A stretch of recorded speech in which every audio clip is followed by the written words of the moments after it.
الوقت اللي ايران وامريكان كيتفاوضوا على النووي دخلت اسرائيل في الجن. كلشي هادشي غنشرحوه من الاخر وبلا الهضره ديال الاخبار. اللي واقع ما بين ايران واسرائيل دابا عنده جوج ديال الاسباب. الاولى هي النووي والثانيه هي المفاوضات اللي ما بين الولايات المتحده الامريكيه وايران على الاولى النووي. غادي نشرحوها من الاخر. هادشي اللي كتشوفوا في الاعلام دابا والفيديوهات ديال الضرب والصواريخ ماشي اول مره كيوقع وماشي شي حاجه استثنائيه. اللي خصك تعرف هو ان الذاكره ديالنا صغيره بزاف وحنا كنساو بزاف. اسرائيل بدات العمليات ديالها ديال اختراق ايران من شحال هادي، وبدات كتحفر في الجناب ديال ايران تقريبا من 7 اكتوبر. ضعفت لها حزب الله، ضربت لها القيادات واخترقتها في الداخل اليوم، وطيرات درونات من الداخل ديال ايران وضربات منشآت النوويه. وهذا الشيء ما بداش غير البارح، ولكن كره ديال الثلج بدات صغيره وكتكبر. ولكن علاش كبرات بالضبط دابا؟ الاحتمال الاول كيقولوا بلي امريكان هاد الايامات كتفاوض مع ايران على ود النووي اللي عندها وكتطوروا. كنهضروا على النووي لاغراض عسكريه وماشي ديال الطاقه، وامريكان ما باغاش ايران تزيد تطور وتولي خطر نووي في المنطقه،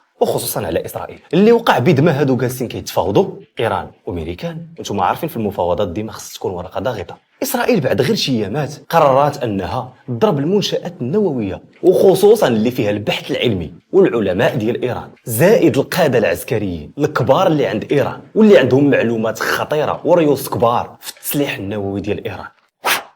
ضربات كل شيء في دقه واحده. يعني باش نشرحوها بلغه الارقام، اسرائيل عرفت باللي ايران قدرت توصل ل 60% من تخصيب اليورانيوم، وإلا مشات توصلات وما بقى لها والو ل 90% ويولي عندها سلاح نووي كيشكل خطر مباشر على اسرائيل وامريكان وعلى كل شيء. كنهضروا على قنبله نوويه تولي عند ايران، وهذا الشيء اللي ما تقدرش تسمح به لا اقوى دوله في العالم اللي هي امريكان، ولا اضعف دوله في العالم اللي هي اسرائيل من امريكان طبعا. وهذا الشيء اللي كيوقع دابا كيبان بانه في صالح امريكان في المفاوضات اللي كدير مع ايران. وغيبقى لنا سؤال واحد، هو ان اسرائيل تمشي تضرب شي خزان ويوقعوا اشاعات ما تضررش غير ايران بوحدها ولكن العالم كله. راحنا كنهضروا على اشاعات نوويه. هاد الحرب هي خطر نووي على المنطقه كلها، حيت كيبان باللي امريكان ما عرفاش شي جزء صغير قداش ايران متطوره في المجال النووي وشنو مخبيه وشنو باغا دير به، حتى لا اهداف عسكريه. وهذا هو المشكل الحقيقي اللي واقع ما بين امريكان وايران، حيت امريكان حسات باللي ايران كتزيد للقدام بزاف في المجال النووي، ولا زادت للقدام خاص اللي يردعها وخاصها ورقه ضاغطه. طبعا هذا الشيء ما باينش للعموم وما كيتقالش بشكل رسمي، وامريكان كتقول باللي انا ماشي طرف في النزاع واسرائيل دوله